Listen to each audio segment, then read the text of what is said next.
Shilajit, Skilajit, Shilajit.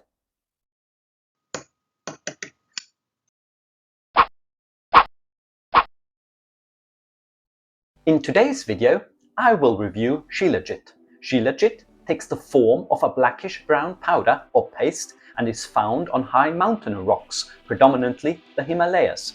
It is formed by the slow decomposition of plant material and as such consists of various organic substances, including amino acids and carbohydrates, but also some mineral salts.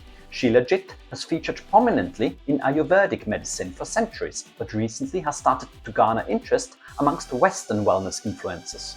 The health benefits ascribed to this substance are certainly impressive and include treatment for chronic fatigue, naturally raising testosterone levels in men, slowing down the aging process, and even help prevent Alzheimer's disease. Wow, a panacea indeed by the sounds of it.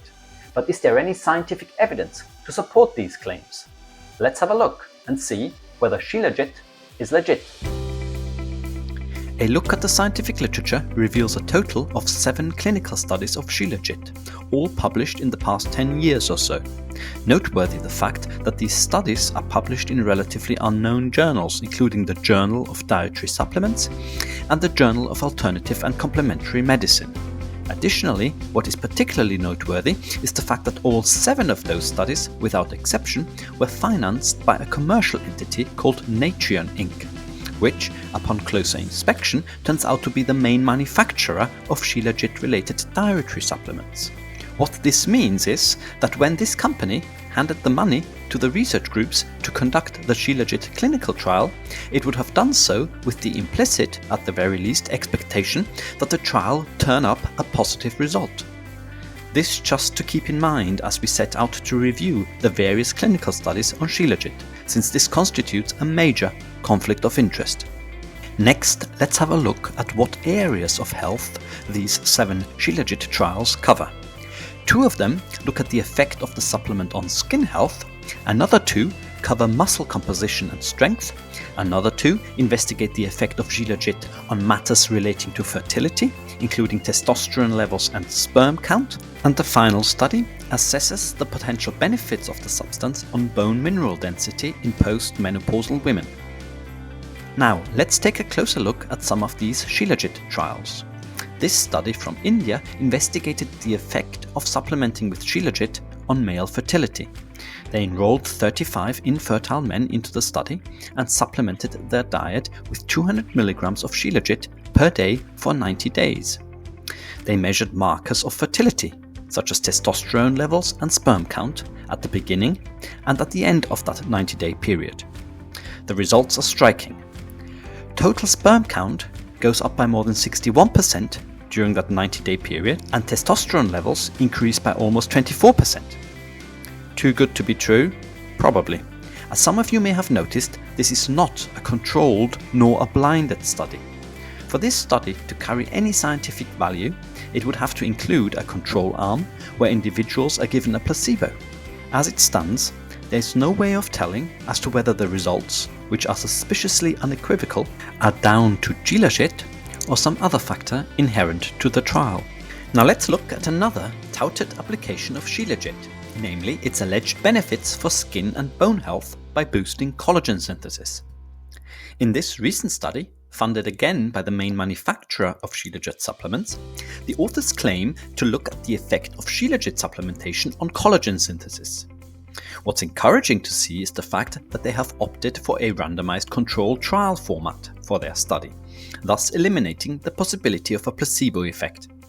The study is set up as follows. Over an 8-week period, subjects are either given a high, low, or a placebo dose of Shilajit, and collagen production is measured via blood sample before and after the trial. In order to assess the levels of collagen synthesis in the participants, the authors of this study claim to be measuring a so-called biomarker of collagen synthesis in the blood, namely the pro-alpha-1 chain of collagen. But here we encounter a major flaw, and that is the fact that, while pro-alpha-1 chain is indeed a building block of collagen, there is absolutely no evidence in the scientific literature that levels of this collagen precursor in the blood correlate in any way with the levels of mature collagen fibers that are being added to skin or bone tissue. In fact, the only studies available on the topic describe the use of pro-alpha-1 chain as a potential biomarker for certain cancers and some other diseases. So this realization effectively renders the results of this Shilajit trial odious.